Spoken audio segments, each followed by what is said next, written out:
Hello friends, రేపటి promo episode ఇప్పుడు ఈ వీడియోలో చూడండి. ఇక బూచి మాట్లాడుతూ, యువరాజ్ ఏంటి అస్సలు కనిపించట్లేదు. వెంటనే నిషిక మాట్లాడుతూ, యువరాజు తన ఆఫీస్లో పెద్ద విగ్రహం పెట్టాడంట. ఇది విని జగదాత్రి ఒక్కసారిగా షాక్ అవుతుంది. ఇక జగదాత్రి ఆలోచిస్తూ ఉండగా ఇంతలో కేదార్ వచ్చి, ఏమైంది జగదాత్రి, అలా ఎందుకున్నావు? యువరాజ్ డబ్బును వినాయకుని విగ్రహంలో తీసుకొని వచ్చాడు.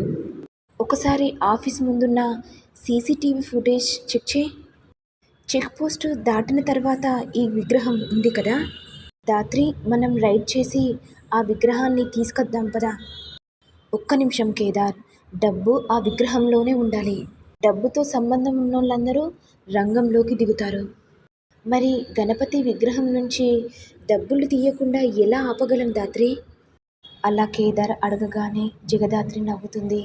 మరి ఏం చేస్తుంది దాత్రి అనేది చూడాలి. ఇక ఇంతటితో రానున్న ప్రోమో ఎపిసోడ్ ఎండ్ అవుతుంది. మరి మీకు వీడియో కనుక నచ్చినట్లయితే లైక్ చేయండి, షేర్ చేయండి, సబ్స్క్రైబ్ చేయండి. Thank you all.